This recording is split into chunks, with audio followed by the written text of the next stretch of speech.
Hang on, I'm just trying to get it up on YouTube here so I can see a chat. I guess I'll go to my channel. Hey, there's my live.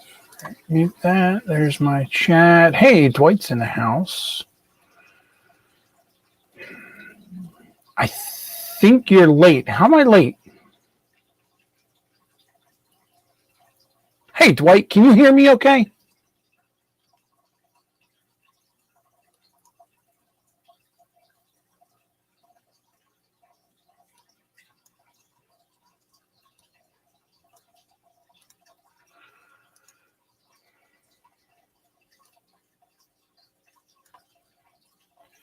I was here before you, and yes, okay. I didn't realize that it had went out before I clicked go live. So very weird. I am trying out my new lapel mic, so that seems to be working awesome. All right, go over here. See if anybody else joins in here. And while I was waiting to go live, I actually found a really cool setup on my screen that I like with all my windows. So that's going to be cool too.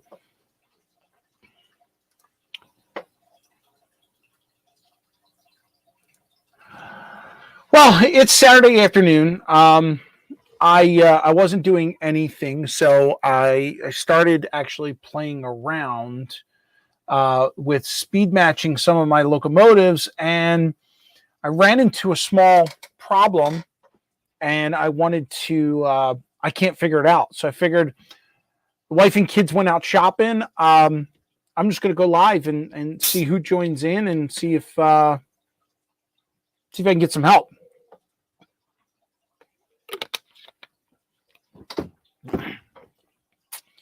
So we'll see. Thank you, Bill. Thanks for joining. You sound good. Greatly appreciated.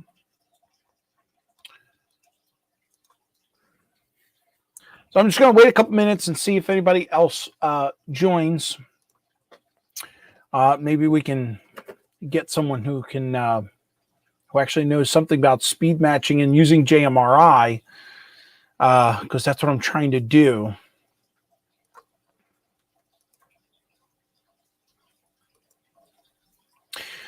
How was your guys' New Year's? All I'm lagging. Oh, that's interesting. So what's ahead, the video or the sound?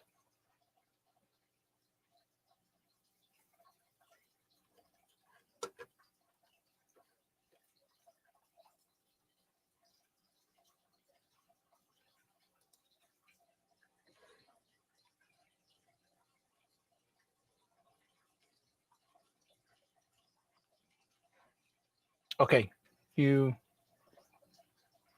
said you'll refresh, so I'm guessing you think it's you. Okay. That makes me feel I think it's not me.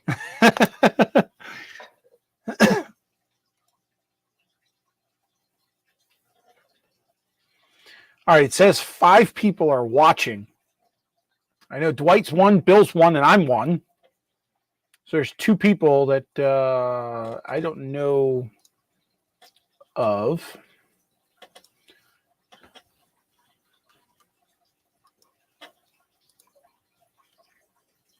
Oh, I don't know what. Actually, when I look at the participant table, it's just us 3.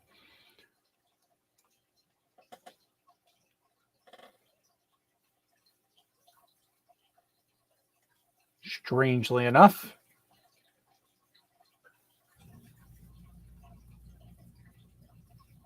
Okay, Bill says I'm not lagging. That's good. So sound and video are at the same point. Here, let's test. You ready?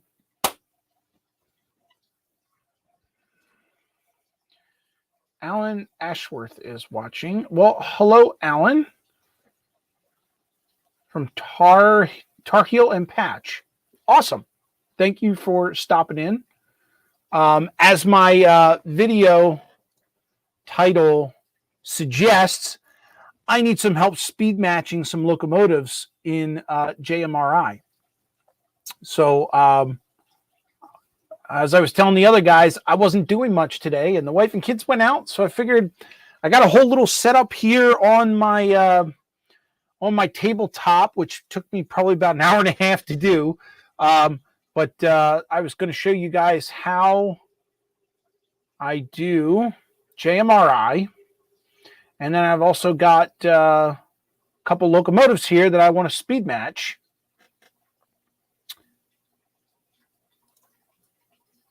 And see if I can get these guys to do exactly what I want them to do. Because I've been playing with them all morning, and I can't seem to get them to do what I want.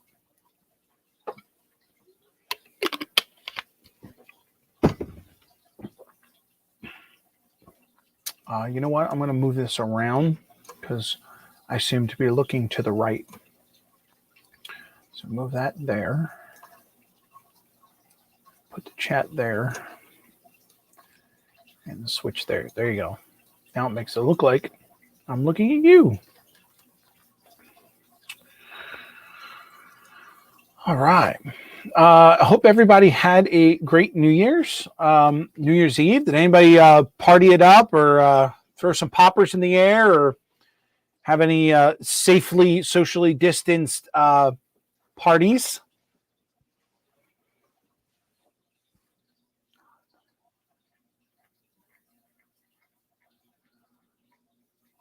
That's all right, Bill. I figured there would be a few people in here who are not sure how this works. Honestly, to tell you the truth, I'm not 100% sure how it works, and that's why I'm here.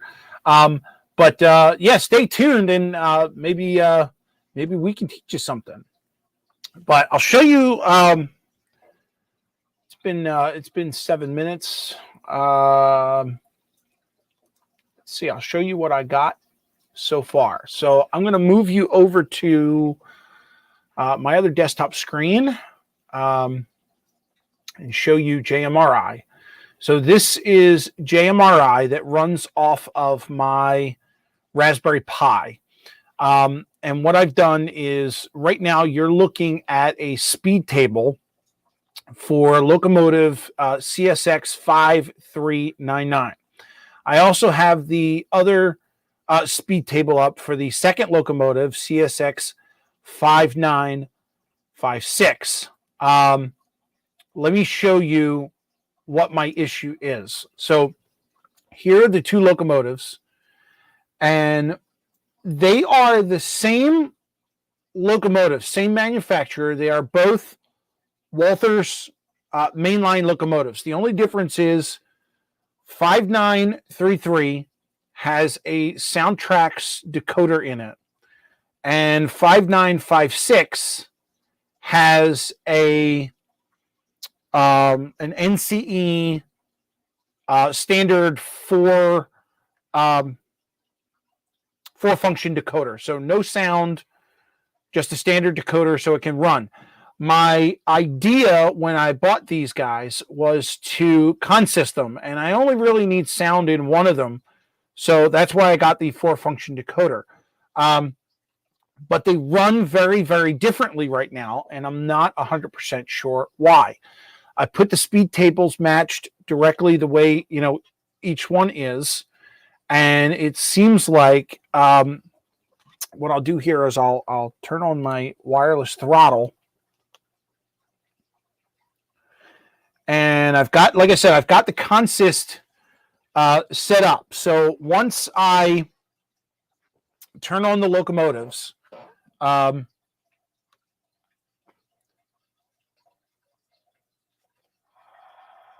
you can hear this guy starts up, and he's got sound, and we'll put the headlight on. There we go. Now, if I move these guys just up to speed step 1, you'll notice this guy moves, but this guy doesn't. But if I go up to even 2 or 3, it's not till 4 that you see him move, and boy, does he take off. So clearly they're not matched. And what I found is if I go back into JMRI, I guess my thought here is 5956 runs very, very smooth. So I want to keep him as my base. So I don't want to make any changes to his setup. So I want to change 5956 to match 5953.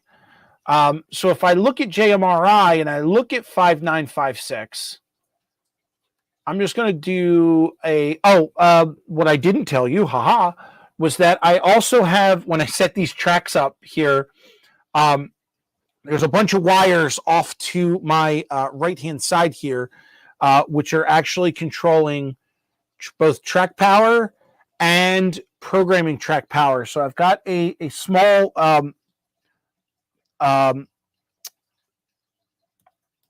switch down here on the floor where I can change this track back and forth between regular track power and the programming track.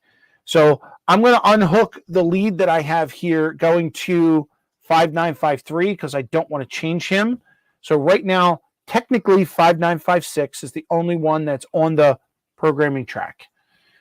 So if I go back into JMRI, what I want to do is I want to read this full sheet and have it tell me exactly what information is in the decoder.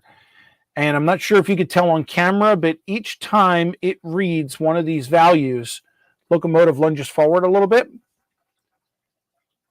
And you might actually be able to see the light kind of flickers to let you know that you've got a good read.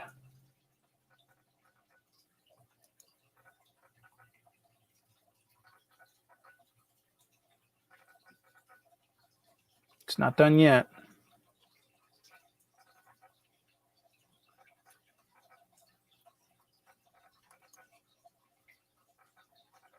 Actually, I know why it's not done yet because I'm reading the wrong locomotive. All right. I'm going to wait for that to finish.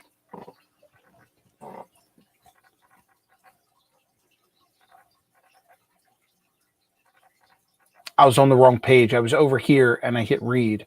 So now it's going to give me all the values for that locomotive in the wrong page. So just so I don't confuse myself, I'm actually going to close out this page for 5399. And I'm going to say close because I do not want to save those values.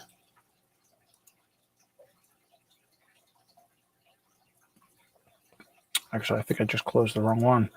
So let's close the other one. All right.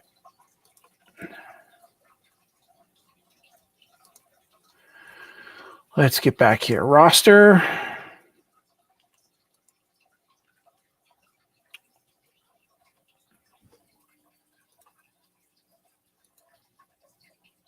All right. Programming track is now active. And I want to look at 5956. All right. A couple other people joined in. Hey, Randall. How are you? All right. So here's 5956. I'm just going to pull this guy back so I have more room to run.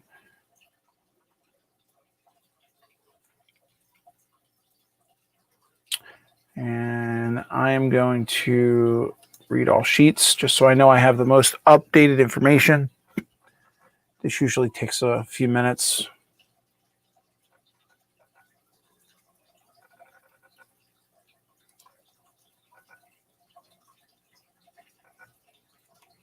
And you can see down here at the bottom, it tells you exactly which CVs that it's reading.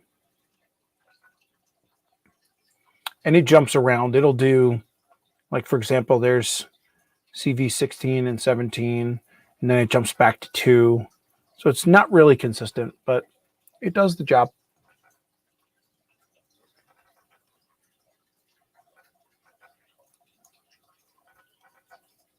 Okay, Contract.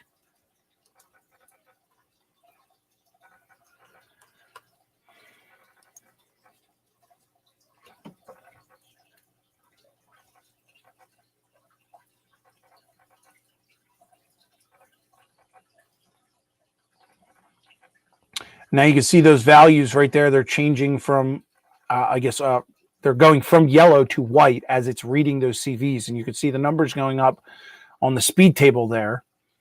And that's what this locomotive is currently set to.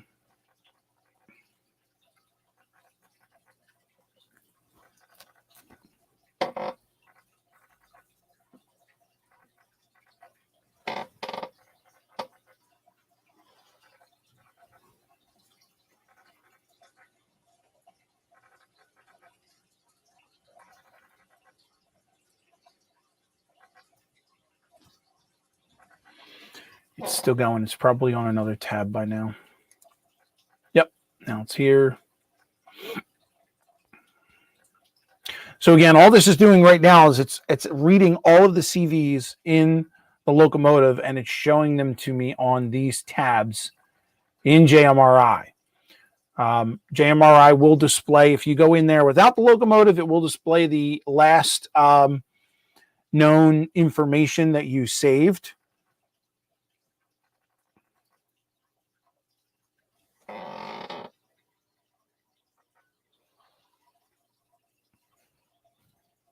All right, it is done.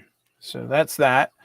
I'm going to go back to my speed table here. Now, when I was playing with this earlier, and I noticed the information that, or from what you guys saw when I was going through the speed step 1, this guy moved and that guy didn't. What I was basically doing is changing this first set here, and you notice as I go up and it meets the next one, they all start to turn yellow. So what you could do is set this one here. I had it set to 7. I'm going to put it up to 9. And then if you hit this button here that says match ends, it's going to take all of these values and line them up all the way to the end of 255 there. So let me just click on that. And there we go. So now they're all in yellow because all of those values have changed. So now I have to write those values onto the locomotive. So if I click this button right here, you'll see it turns red as it's writing that information. It's actually telling the locomotive to use this speed table with those values every time it runs.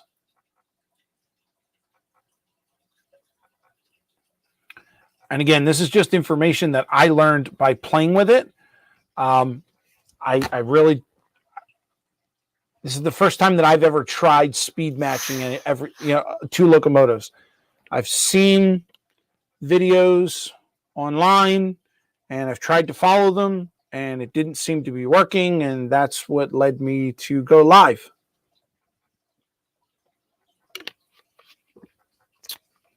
Randall, my friend, do you happen to know anything about speed matching locomotives in JMRI? All right, so now that we have all those values set, what I'm going to do is push this guy back, line them up. I'm going to put the track power back on this first one here. I'm going to flip the switch to get them back off of the programming track and onto the live track. And you will notice that the headlights pop on both. And now that I've got that value changed on this guy, you'll notice if I go up to speed step 1, now he takes off, but it's not quite matched. If you notice, he's the forefront guy now. And all I did was change that one value up 2 notches. So the sweet spot seems to be between 7 and 8, or 7 and 9, which would lead me to go 8. But it doesn't really, it's not working. So now I'm back on the programming track. I'm going to go over here back to JMRI, and what I'm going to do is drop this down to 8, which is 1 less than before. I'm going to write those changes.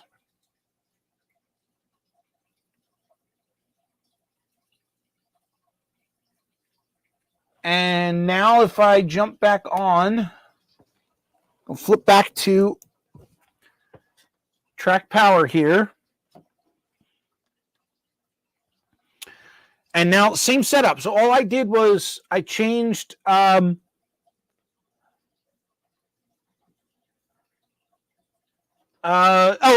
So Randall doesn't know anything, but all right, well, stay tuned and watch, and maybe we can learn together, because, again, I don't know anything about this.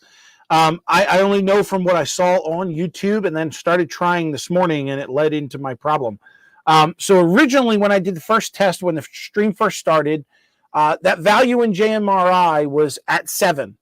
And you guys saw that the one locomotive, the good locomotive, we'll call it, went forward at a good speed on speed step 1.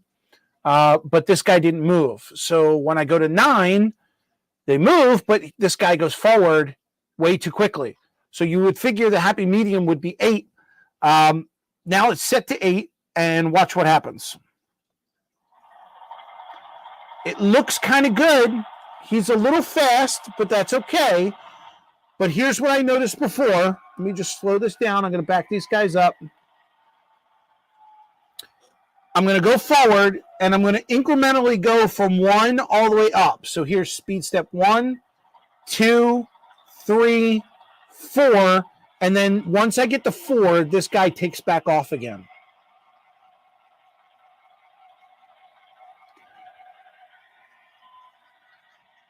Which boggles my mind.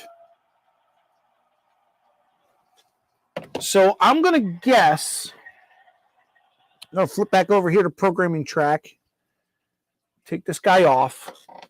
If I go into JMRI, now these numbers up here don't correspond with the speed steps, because speed steps are 128, and obviously this last one goes up to 255. I don't know the reason for that.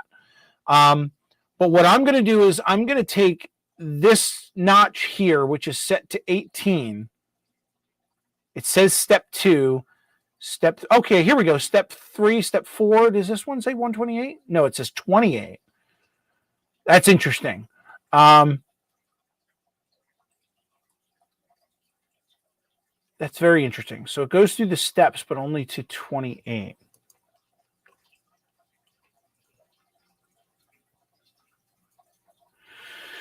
I did see Dan Capucci speed match a pair of locomotives on a DVD I have, but he uses a loop of track and measures the distance between the 2 locomotives. Oh, that's an interesting concept, Randall. I didn't think about that. You can also do this on one single track, space your cars apart, and then run them. If one catches the other, then you know you're out of sequence. But if they run with each other, then you know you're speed matched. I did see that on YouTube. So maybe that is. Hey, there's John. John, I'm not sure. I believe you're still DC, so I'm not sure you're going to be able to help me. But maybe you have some information that I don't. I'm going to jump back a little bit here so I can get John up to speed. I'm trying to speed match these 2 locomotives, and I'm trying to do it in JMRI. My issue is this locomotive, both of these locomotives are the same make. They're both Dash 8 locomotives. They're both made by Welthers mainline. The only difference is this one up front here has a Soundtrax Tsunami decoder, I believe. This one here only has an NCE standard 4-function decoder. And the reason I did that was I had always planned to consist these guys. So I only needed sound in one. And the other one was just going to be for the power unit as a DPU. But I'm running into an issue where the speed steps are not matching. This guy is very very consistent, very smooth running. This guy here seems to jump around depending on the speed step I get into. So we were looking at JMRI here and going through the speed table and trying to make some adjustments. But the information in JMRI doesn't seem to be consistent either. So I think I got them on step 1 to be matched. But then once this guy gets to step 4, he just kind of takes off. And that's not good. So I'm playing around here. I'm going to go with this one, even though this one, when you put your mouse over it, it says it's step 3. Again, we just saw that it goes up to step 28. So what I'm going to do is I'm going to take this one here, which is step 3. It's set to 27. I'm going to dumb it down and change it to 20. And John, just in case you're curious, what I did is I got a bunch of wires over here on the other side of the table, where I have it plugged all into a small what do they call that? Double pole, double throw switch, so I can switch these tracks from mainline track power over to the programming track. So right now we're on the programming track. I've got this guy disconnected, so he doesn't get programmed. So right now I'm only working on this guy. So I've got that value changed over in JMRI. I'm going to write that change. And I'm not sure if you noticed, but the locomotive lunged a little bit and the light came on. So now what I'm going to do is switch this back to track power. I'm going to put this guy back on. You see the light comes on that guy, and now the light's on that guy. So, all right, we're going to go back to step 1. And look, now he doesn't move. Step 2, nothing. Step 3, nothing. Step 4, he finally goes, but look how fast.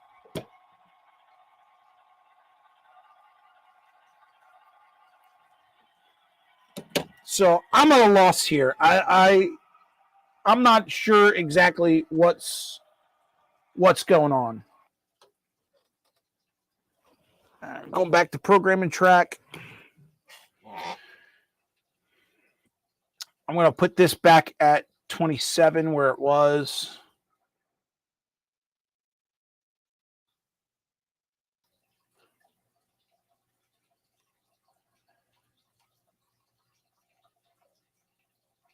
So I'm thinking that's probably still in the phase of step 1, because when I went down there, that's when it screwed up. So I'm going to go a little further up. I'm going to take 3 steps up. I'm going to go here. That's set at 54. I'm going to drop it down to 49.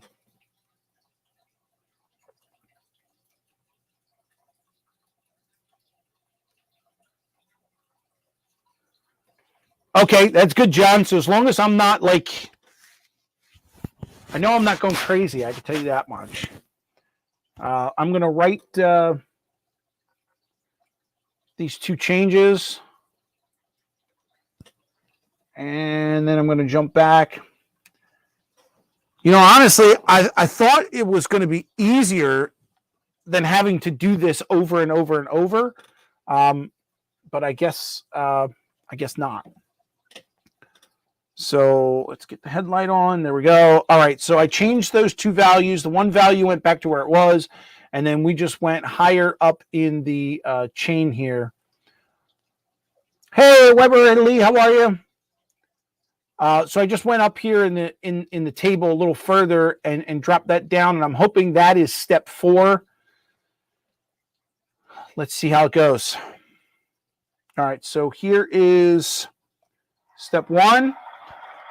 He goes.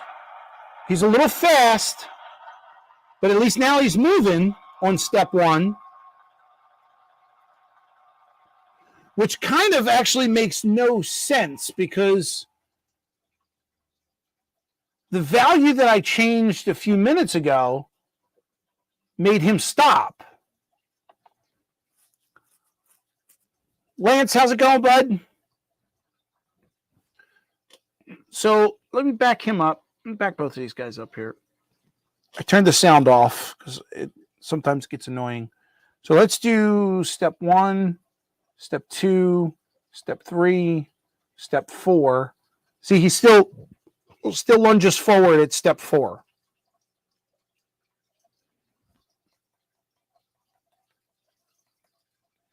Increasing the starting voltage on the locomotives.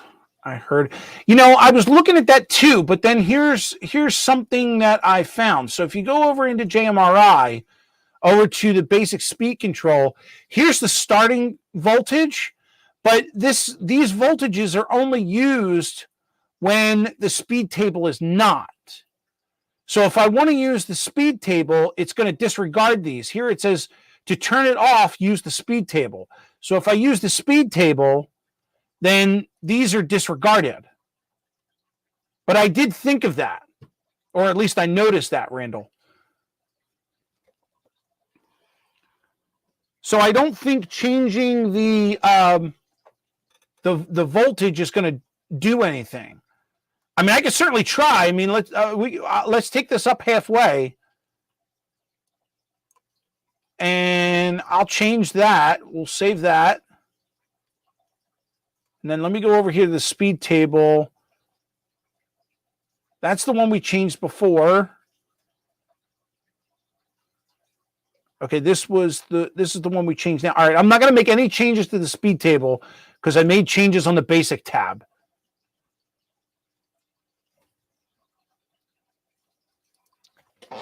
So let me get back into programming mode. And I'm going to take this guy off because I definitely don't want to program him. And let's write those changes. Oh, you know what? Let's read them first.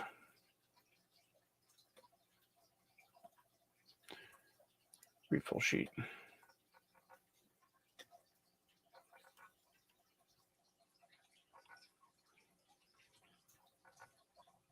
All right, I'm going to change this up to halfway.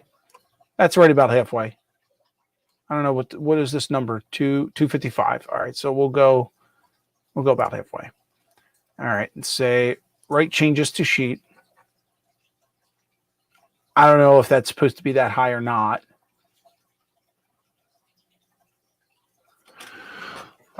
Well, Lance, Greek is definitely kind of where I left off because this is all new to me. When it comes to Panel Pro and making my diagram of my layout, I got that down pat.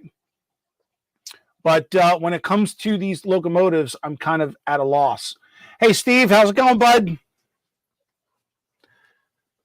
Playing with JMRI, trying to speed match my locomotives, or at least this one pair.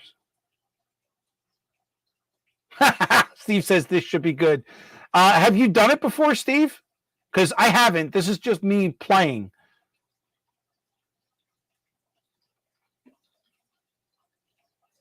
All right, so I changed this voltage, starting voltage, and I saved it. So I'm going to go back and get on to track power. I'm going to put this guy back on.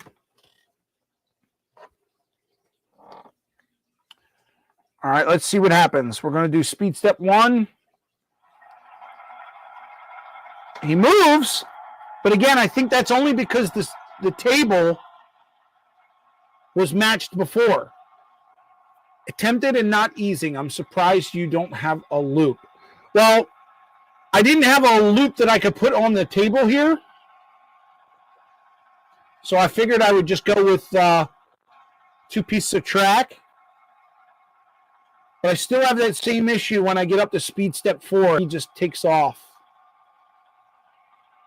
So I got to find this sweet spot, and I have no idea where it is. But I think that just proves that this starting voltage doesn't mean anything when you're using a speed table. All right, now we're back onto the programming track. I'm just going to write this back because I don't need that being changed. Yes, wheels are all cleaned. Actually, I just cleaned them when I brought them. This locomotive was actually upstairs underneath the Christmas tree layout. So when I brought him back downstairs after the tree went away, I made sure I cleaned his tracks before I went over to put him on the layout. These tracks here, they're just a piece of an older layout. So they really mean absolutely nothing. So this morning, what I did is just took a sanding block and kind of scraped everything off of them. Like I said, I know there's going to be people out there that are going to say, no, don't use sandpaper or anything abrasive. These tracks mean absolutely nothing, so I really don't care. But as far as that goes, they've been sanded, so they're clean.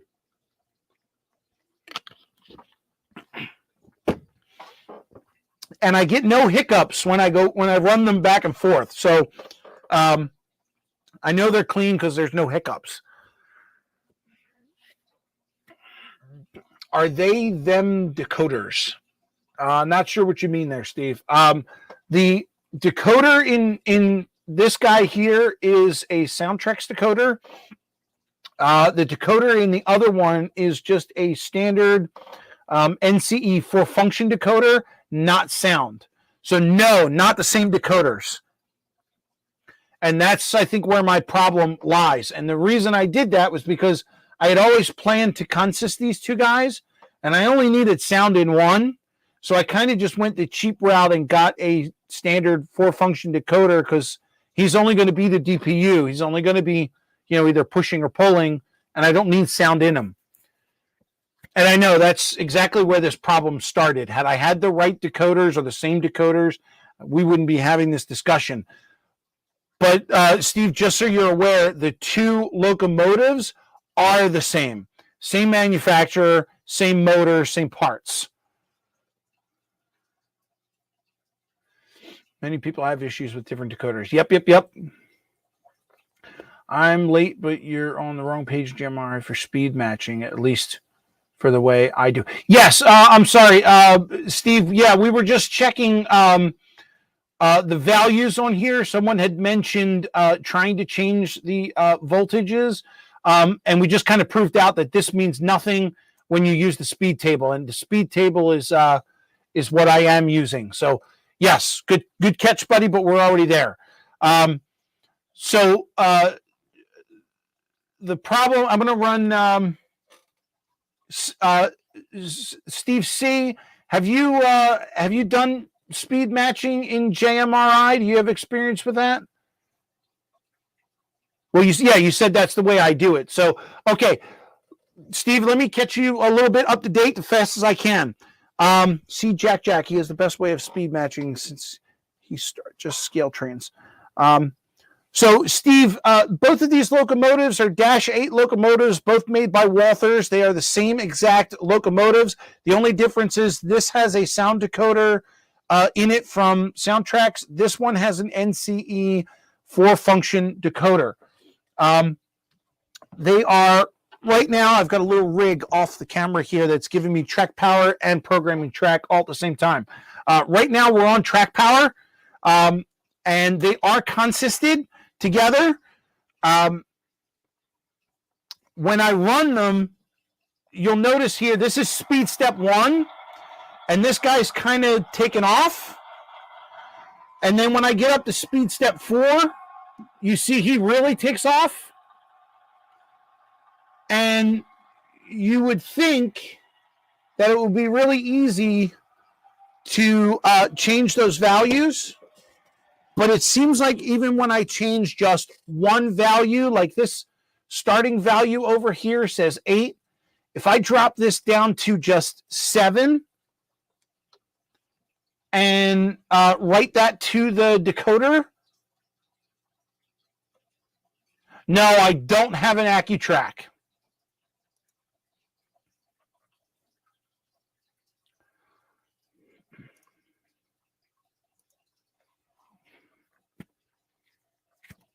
I wish I did. I think that would make it a lot easier, but That's something I haven't splurged on yet. I don't plan on doing this a lot. I've only got 5 or 6 locomotives, and that's really all I plan on using.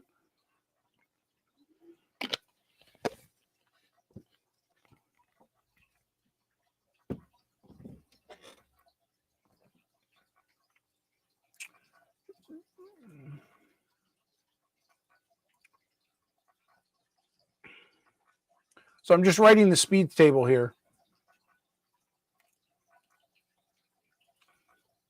I've been very fortunate with a lot of my new power. My filtering locomotives actually work extremely well.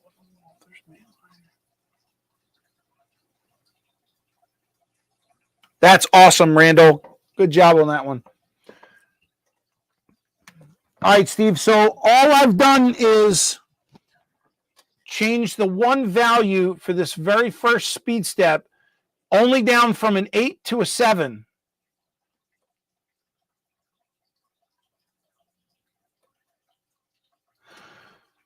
And now we're back on track power. Lance, I'll answer that question in a minute. Hang on. So if I go, let's do speed step 1. You'll notice this guy moves. This guy does not. And as a matter of fact, that's speed step 2. That's 3. It's not until 4 that he takes off. Hey, Heath, how you doing, bud?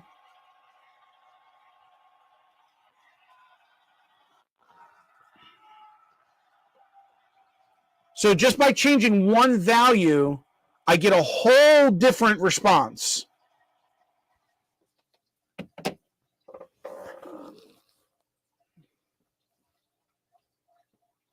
So, Lance, your question, hang on.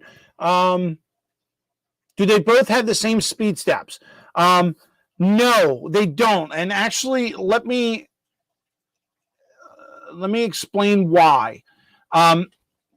Since I'm only consisting the 2 of these, what I wanted to do, since this one has the better decoder in it, I wanted to leave this one alone and leave the speed steps the way they are so that I can just match this guy to this guy. Has the top speed already been set?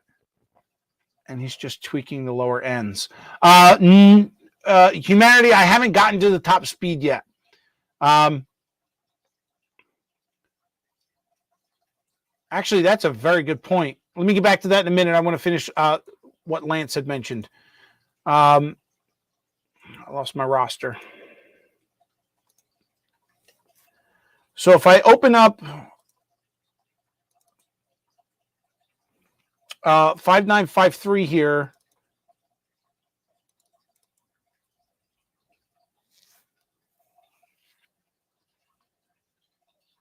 match top end first. Okay, well, then maybe I should start there. The speed table for here, you know what? I don't think that's accurate. Let me read him first.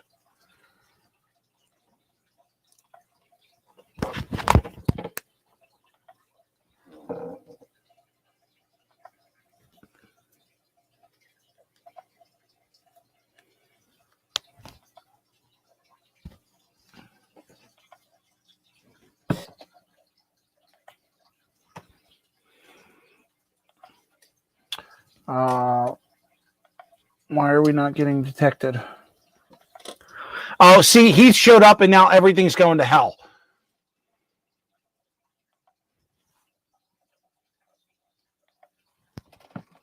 All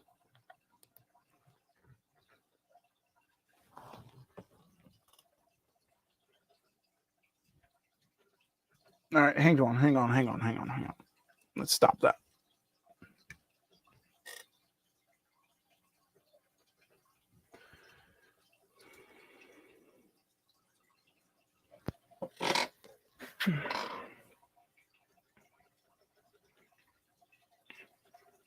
All right, now we're getting values. Hang on.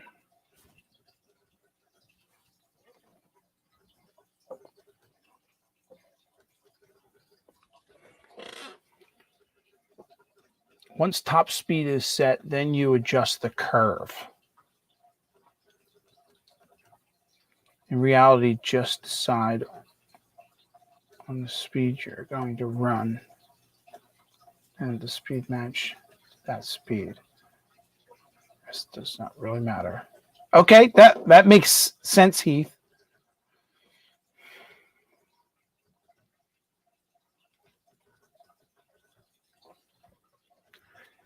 Hey, Grandpa Dodge.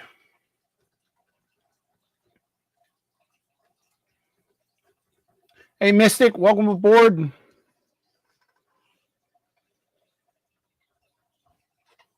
I was about to run off the track here.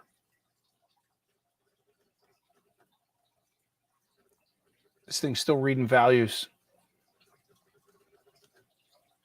Are you going to make me go to my main computer for this so I can see better? You don't have to. That's completely up to you, Heath.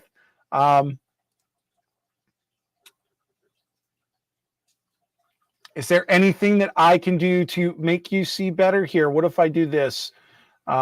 Just do desktop only, make it a little bigger. Is that better?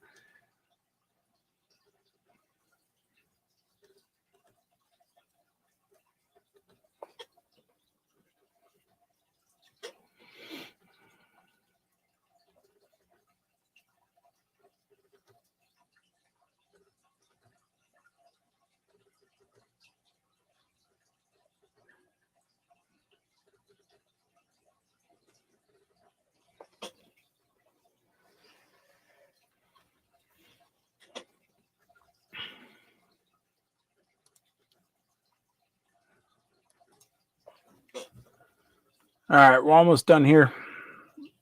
Still reading a few values.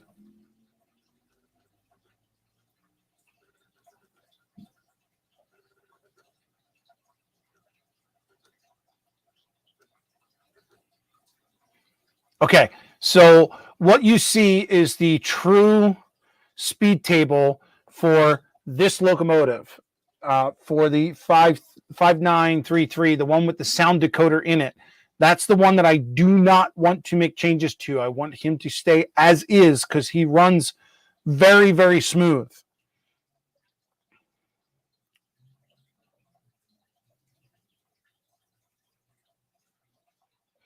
One locomotive has a soundtracks decoder. Yes, Randall, the one you're looking at on the screen, this is the one with the soundtracks decoder.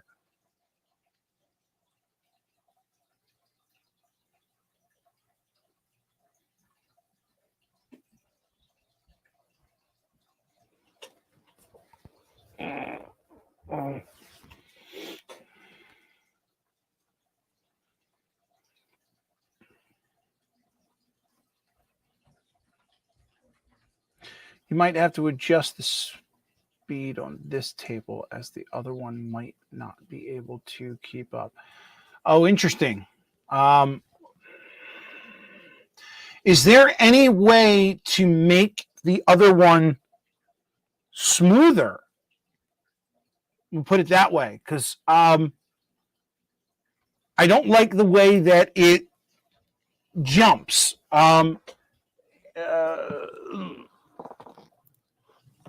Like I thought, for example, all right, right now we're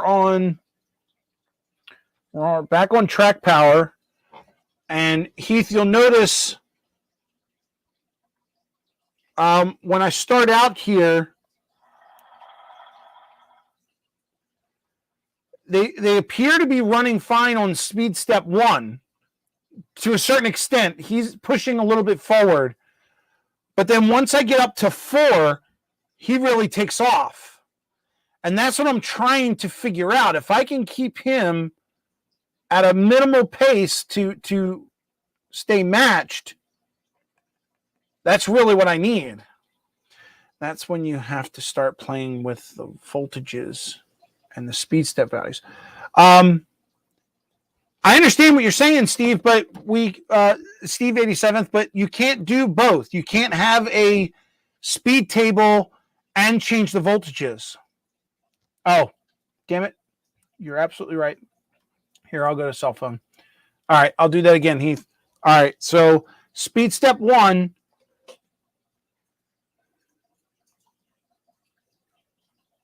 You see they both run consistent somewhat. I mean, he's a little bit ahead. But then once you get to 4, this guy takes off.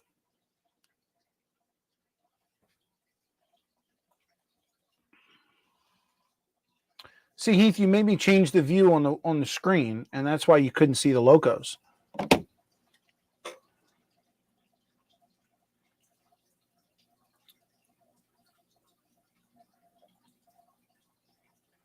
a better decoder in it.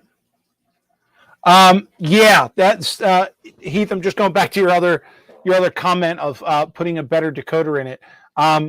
The reason that I did this was because I didn't want sound in that one, and I only need it to be the DPU and have this guy just do the sound.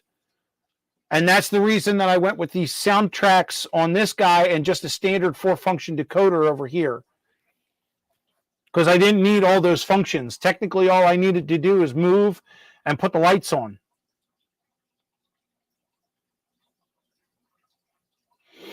No, I don't believe there's any momentum set.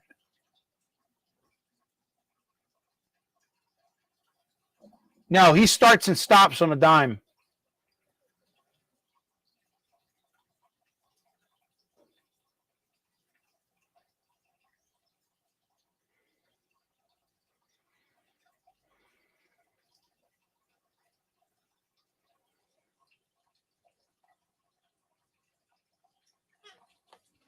No, they're Heath. They are 2 different manufacturers. The Soundtracks is in. We'll call it the good locomotive. This one here is an NCE standard 4-function decoder. But the locomotives themselves are the same exact make and model. So motor, all that jazz, they're all the same. They are both Walther's mainline locomotives, just 2 different decoders.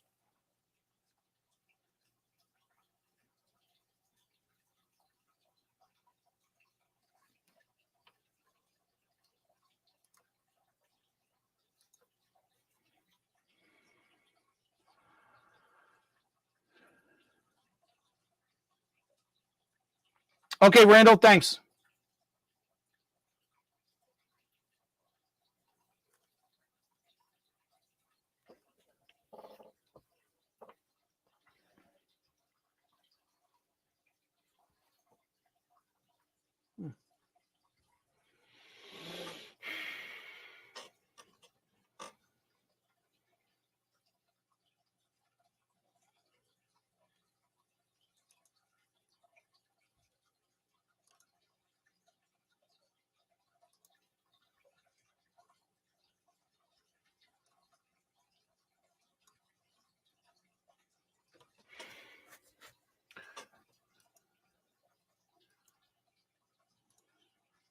So let me switch you back over to, I'm focusing on why the one with the NCE decoder takes off as you describe it. Yeah, I don't know. Do you have a loop of track to test their top speeds? No.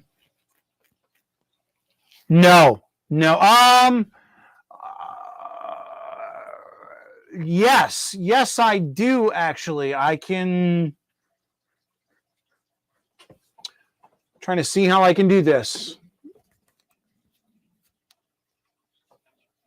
It would take me a little bit to set it up and change the camera angle. Actually, that piece of wood that you see right there in the background, that's my Christmas tree platform, and it has an 18-inch radius loop on it. But I would have to get that over here on the other side of the table, hook it up to these wires here, and then change the camera angle.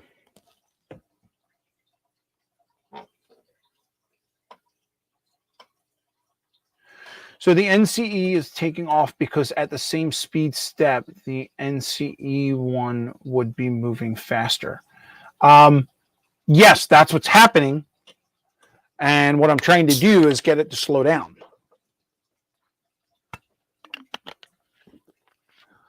Don't work the same. I know that the TSUs work differently from my others because they are basic.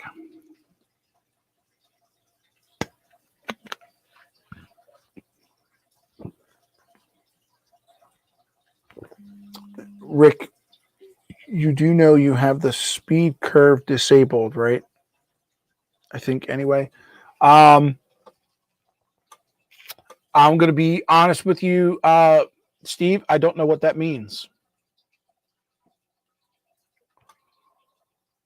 Are you talking about this here, speed table selection?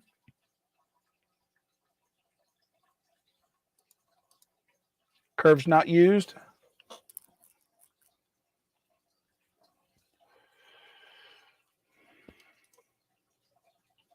Is this what you're talking about?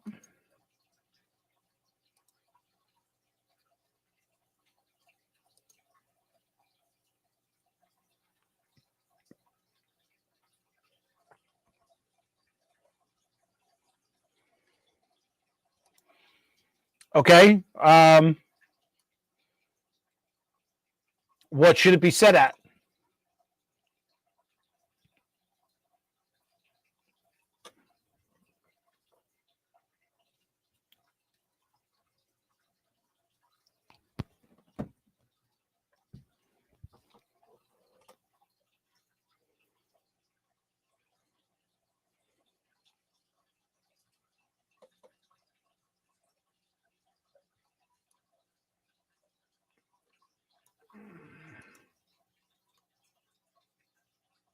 Okay. All right. Let me change that on both. Get back into programming track here. I'll take this guy off. Let me write that real quick.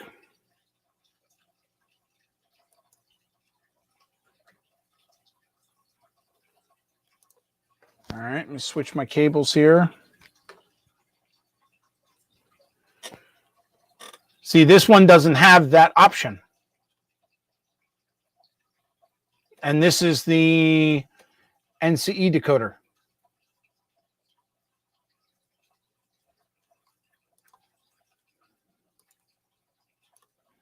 This one does. This one doesn't.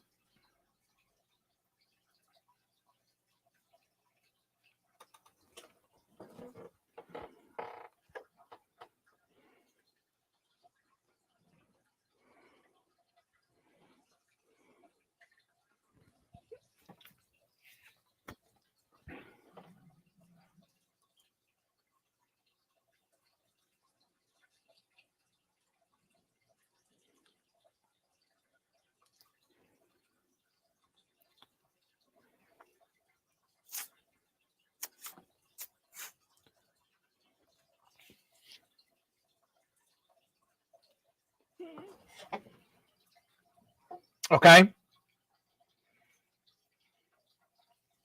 What's the difference in cost between the Soundtrax decoder without sound and I don't have an answer to that.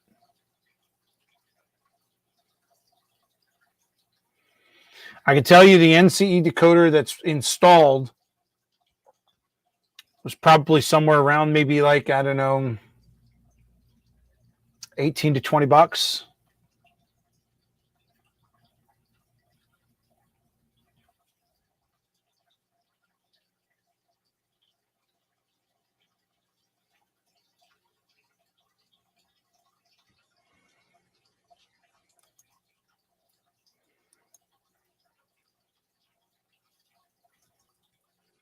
Steve, where are you seeing 94?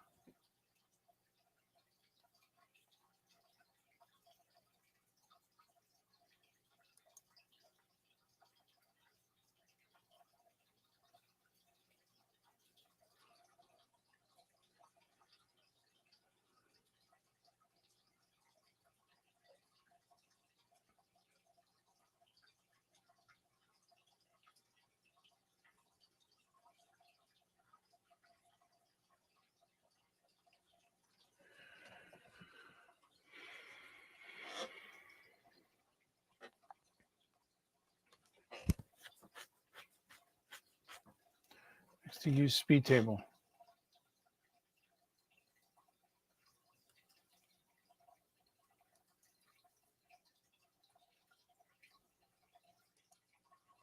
Yeah, well, that's only telling you the CVs. So the CVs being used are 67 to 94. This one doesn't say anything.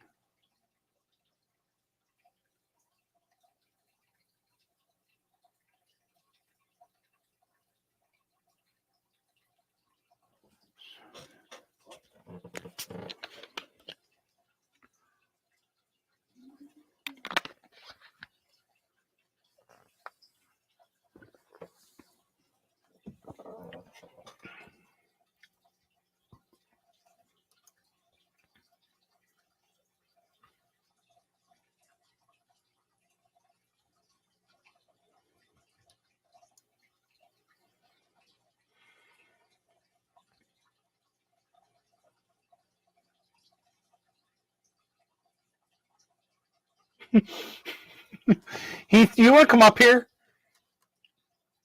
Because I can literally hear you laughing.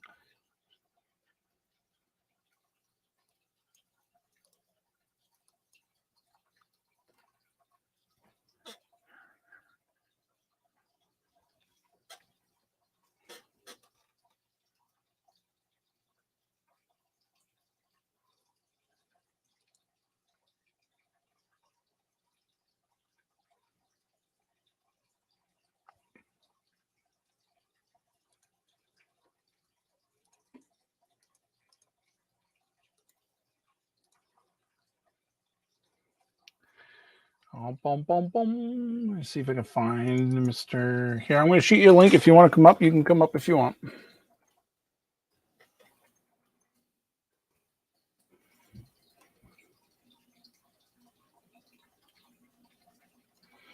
Sound motor only decoder range from 20 to 30.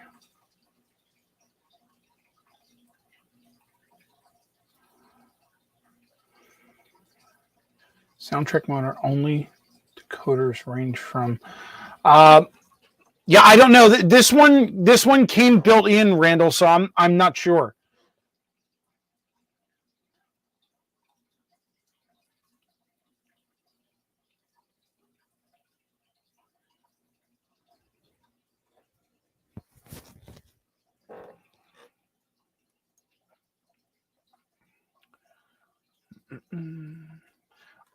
Let me double check. I believe I broke. Yeah, I hear you, Heath. I believe I bought these both from Train World. Let me log into my account. I can tell you exactly what make and model they are.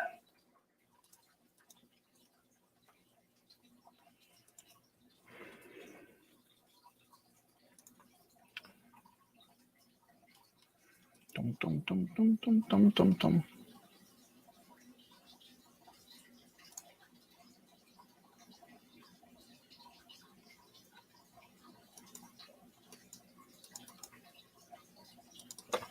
All right, here we go.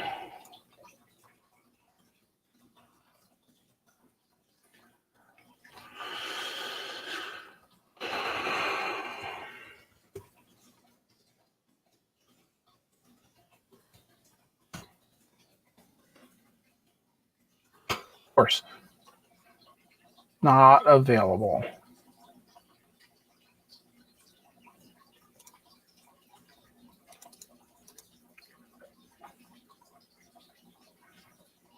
Here is. Oh, you know what? Let me see if I can.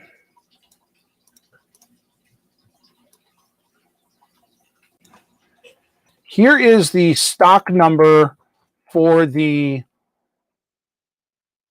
Walther's unit, and this is the one with sound. Let me see if I can jump over to Walther's website and see if they have it. See if I can get you guys a link rather than have you guys do all my work.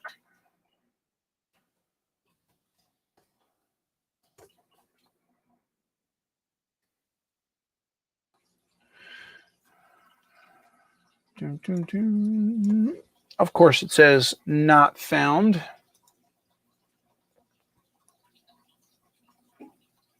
Here's the description from when it was when I purchased it. This is all it gave me as a description.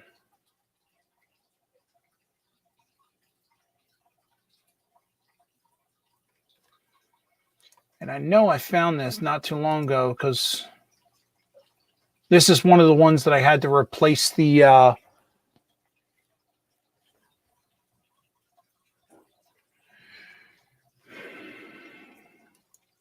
here's the basic for all it gives is a manufacturer version and number. I know 141 is soundtracks. Version 82. Not sure what that is.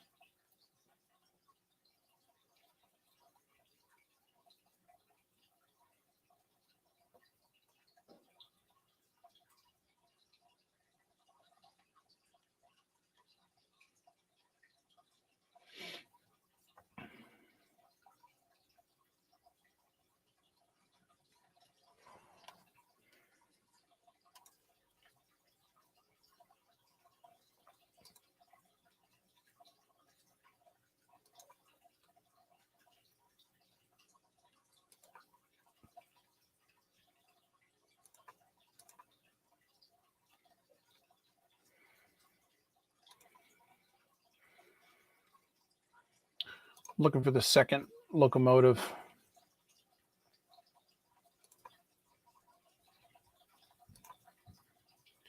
I think the second one may have been. Oh, I think my wife purchased that one.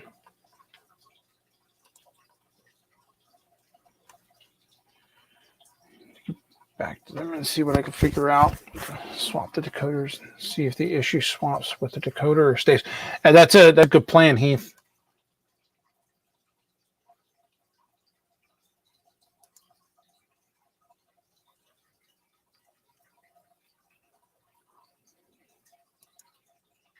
I sure can. Steve, how can I get in touch with you, sir? To get you a link. My email is on my about page. If you want to shoot me an email, I will gladly return a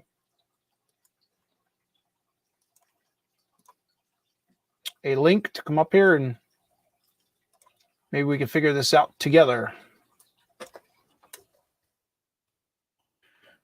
-8.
That's possible, Randall. This purchase that I made for this particular locomotive, at least the one with sound, was way back. Let me see. Date of purchase was 2017. So we're talking 4 years ago, 3 years ago.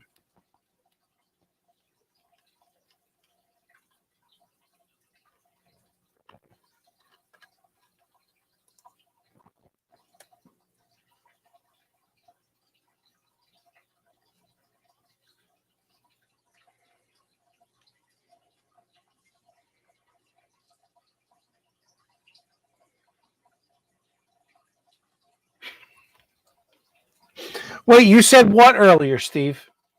I'm missing something.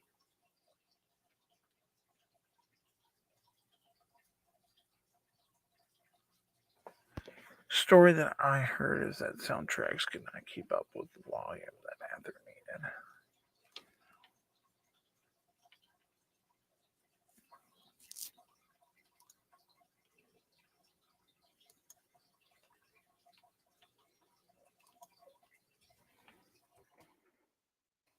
Oh, wrong one.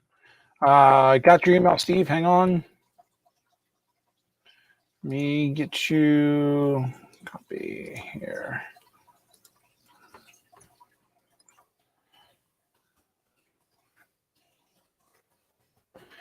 Okay, return email coming to you.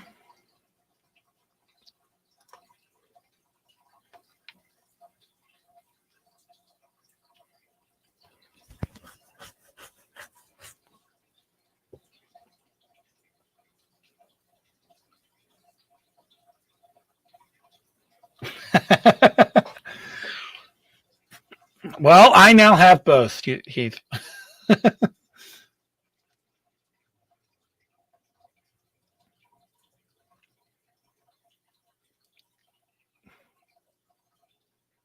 Reset both decoders, change the top speed on the NCE at 50% and see how close they are. I think the issue is that the soundtracks decoder by default has more realistic speed profile. And that may be the case, Heath. And that's why I was trying to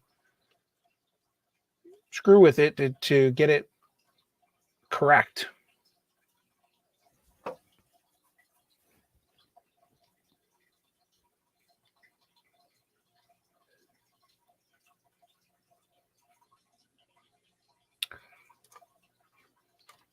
Hey, hey!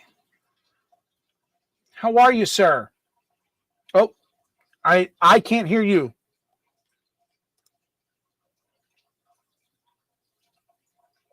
I wonder if that's just me. Can everybody else hear Steve? No, Steve.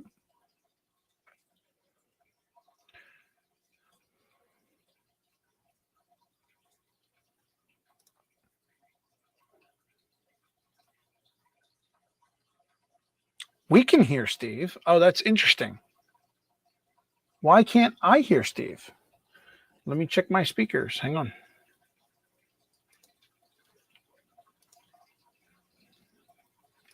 Audio. Oh, my speakers work.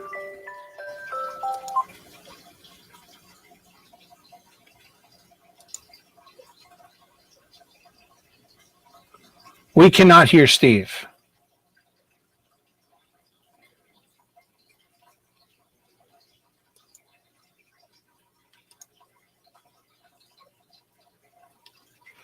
Here, so Steve doesn't feel lonely.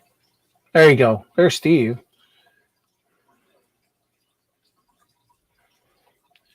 Cannot hear Steve now. Did you hear Steve at all?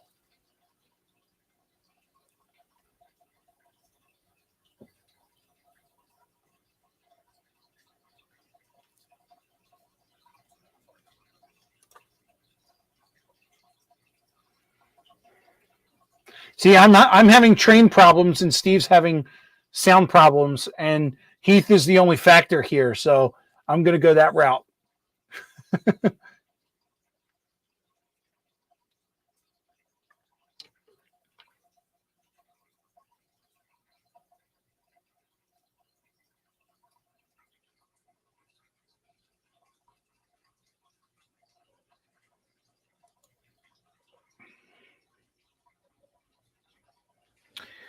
I heard something that their decoders were notorious for jerking at low speeds, but I have an Athearn Genesis. I have not had that issue. Yeah, Randall, I heard that I heard that was an issue, and that's where I had first heard about changing the starting voltage was to correct that problem.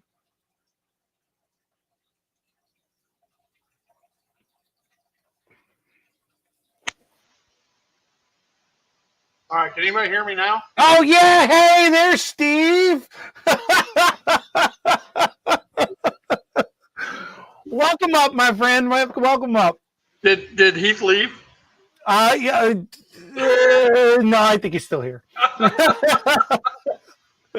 right. Okay, so you got identical engines with different decoders. Correct. Different decoders are going to rate different speed values. All right, even with the same motors, because the motor control units are different in each decoder. Okay. All right, so don't expect them to be equal. They should be close, but they're not going to be equal. Okay. Also, the motor control units might be different and require, the reason you might be having startup differences is because the startup voltages, milliamps or whatever you want to call it, may be different for each decoder. Okay. So you got to adjust it. Now, I'm used to going top end down. Okay. And my railroad, 70 miles an hour, and of course, you don't have an AccuTrack. 70 miles an hour is my max. But 70 miles an hour is only about 50% on a decoder. Now, if you have that sound, Hi, Dave. The Kano version, like I think it's like Tsunami 1. I'm not exactly sure which one it is. It came pre-installed, so I didn't have to do anything with it. Anyway, every one of my decoders that I've got, three different brands, good tracks, sound tracks, something else. Anyway, they all 70 miles an hour is right in the 50% range on the top end of your speed table. Okay. So you can adjust the engine starting there. All right, just bring them down to the 50% level and start getting a match. I don't know you're going to be able to do that on those two short sections of track. Steve, you're not bringing a lot of joy over here. I just got to let you know. AccuTrack makes it a whole lot easier. I bet it does. But anyway, here's what I do. I get them matched within a couple miles per hour. So you're not going to be identical. But don't expect identical. Because once you put a load on the engines anyway, they're going to distribute that torque and that power between the two to pull the train. Okay? So you want to get them close, within 1 or 2 miles per hour, which is negligible to what you're doing, to what you can see without an AccuTrack. And once you get the top end matched, then I go down to the 50% level and match there. Where I do top end and then match the both ends with a straight line curve. And you do this in JMRI? In JMRI. All right, so let me just flip back over here, show the speed table. So you're saying you get a reading for the locomotive when they're at their highest 128 speed step, or no, I'm sorry, yes, you're doing it at 70 miles an hour according to your Accu meter. According to my AccuTrack, you can take that down to around 50%. You're going to be running around 70 scale miles per hour. Okay. Which is pretty darn fast in the grand scope of things. Sure. You know, unless you're running bullet trains, I don't think you want to go much faster. Right. So, all right, and then once you get both of those set and accurate at the highest speed step. Now what you do is just below the speed table, there's a match both ends. Yep. Hit that. Right. That puts a straight line curve. Okay. Then go in and do that to both locomotives and check again where you're at. Okay. Then you can do around 50%. Go to 50, halfway up the speed table. Right. Go there on both of them. All right, so you're going to take your throttle and I don't know if you have it set up for speed steps or for percentages. Speed steps. All right, and you run 128, so 64. Right. All right, so run them at 64 and see how they're matched. Okay. All right, then make those adjustments, and you can. Hey, no, my dog's going nuts. Do those? You get the front end. You got the low, the high. Now you're doing the middle. Then you can go out to halfway to the quarter and 3/4 and get those set. And then just make straight line curves between each of those 1, 2, 3, 5 points. Right. All right. And you're going to be in the ballpark speed match. Okay. That makes sense. And then, so then once we got them at 50%, then you go to the bottom at that point? I'd leave the bottom alone at this point. That would be last. That's the last thing you want. Right. So what you're saying is get the high value first, right? Then go to 50%, do the 50%, match that, right? And then do in between. Yeah, do 75 and 25. Right. And then once you've got that high end, that upper 50% complete, then you go down to the lower end. Sure. And work there. Yeah. Okay, because I had never heard that before. That's I never heard it before either, but that's the way I do it. Okay. All right, and I do all of my locos. They're all done that way so that I can consist any of my locos together. Okay. All right. It looks like Heath is leaving, so our problem should be over. Bye, Heath. I'll send you a message with my phone number and contact. Okay, so I could. I'm trying to think. I obviously can't do that here. And I honestly thought it was going to be easy enough to do here. But you got a stopwatch on your phone? Yes. Well, I'm actually using the phone, but I have another stopwatch that I could use. Yeah, and just do that over a section, a long straight section. Well, I can put them on the layout because my layout has it's basically a figure 8. A long straight section on your layout. Yeah. I can have them run. My only issue is then I have to either move them down to the lower deck because that's where the programming track is in there, or bring them back here and program them here on the desk now that I've got this cable run.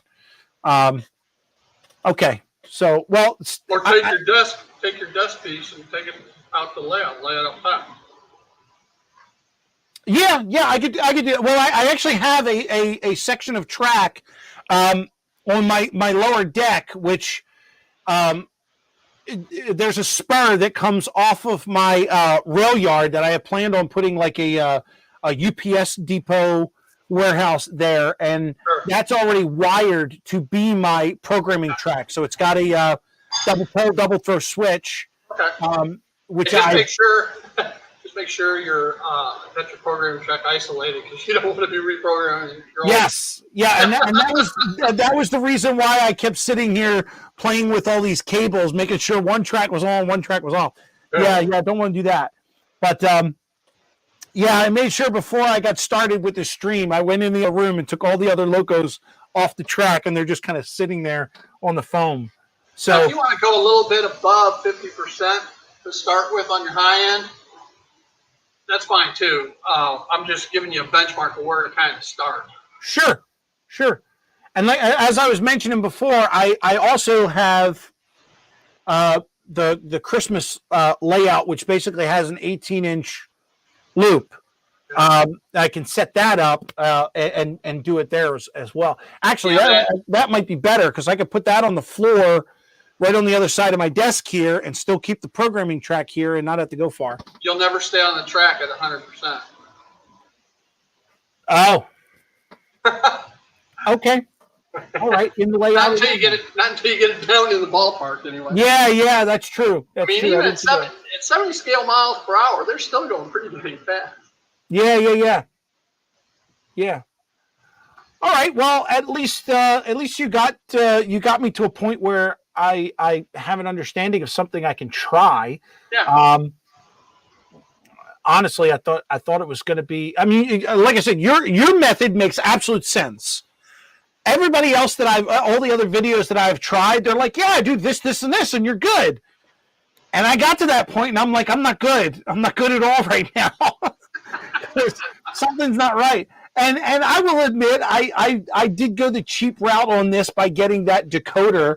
It doesn't matter, Rick. I got some cheap ass decoders, and I got some expensive decoders, and you can speed match them the same process. Now the AccuTrack just makes it easier because you run the thing and you get your number. All right, you got to do some playing and use a stopwatch and stuff like that. Steve said there's an app for scale model speed too on phones. You maybe do something. I'll have to check that out. Yeah, I don't know, but I know a stopwatch. If you're within a second, tenth of a second, or whatever, on each of them over a long section of straight jack, you're going to be in the ballpark. Awesome. Well, I guess that ends my show and tell. I got nothing else. Well, if you have, give it a try. If you have a problem, you got my phone number. Feel free to give me a call. Awesome. I so much. I appreciate you coming aboard and helping me out. Hey, Manny. I appreciate you coming in. And unfortunately, it sounds like we're wrapping up here. Hey, Melvin, I agree. I see. I was going to get an AccuTrack, but right now I've only got and I've got three main loops on the layout, 3 main lines, and as I mentioned before in a couple other streams, I'm at the point now where all the track is done, and I will start to do scenery. But my point of view, I've never been like an operations guy. And I've never been one to sit and move cars from industry and industry. I just want to see trains run.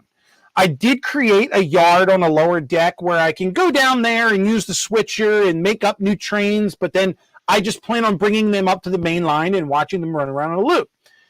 So I never intended to do car cards and all that. So I only have a few locomotives that I wanted to do that with, and this was a pair of them. I also have a pair of let me run over to my roster here. I have a pair of ES44 ACs in Conrail, and I have a pair of ES44 DCs in BNSF. So having those consisted fill up my 3 tracks. So as long as I have those 6 locomotives going around in a consist, then I'm happy. So getting the AccuTrack just to do that didn't seem like worth the expense of getting to only have to program those few locomotives. I mean, I'm not saying I'm ever going to stop there. I may get more locomotives in the future, but I've got to use that secret credit card the wife doesn't know about. In my other hobby, we used to call it the Mad Wife file. So your method seems a lot simpler, and I think I could probably manage doing that. And I do appreciate you coming up here, and I will definitely use your contact info if I can't figure it out again. But sadly, folks in chat, I thought I was going to have a result for you, but unfortunately, it only caused me more confusion until Steve came on board. So, and remember, you can always go back to the resets too. That is true. And I the only thing I've actually changed on these locomotives were the road numbers, so or their ID numbers. So nothing else has been altered. At least not on the soundtrack one, because I was leaving that as is because it runs so very nicely at this point. And it'll still run nice. You're not affecting the motor speeds. All you're doing is lowering the curve. All right. Everything else should be the same. Gotcha. All right. Well, sounds good, Steve. I appreciate you coming up, man. Thank you for everything. And either way, fail or pass, I will let you know how I made out. And if it doesn't work, blame he. That is true. That is true. That is true. So, okay. All right. I will let you go, sir. And thank you everybody in chat for jumping in and giving me your opinions and your help. I got a path forward here, and if I can get it working, I will I'll make a video about it, or maybe we'll start another live stream. Either way, I am gonna sign out from here. And again, thank you guys so much for stopping in. I hope your New Year's so far has been great. And make sure everything else, stay safe, wear a mask, be smart. Thanks, guys. I'll see you.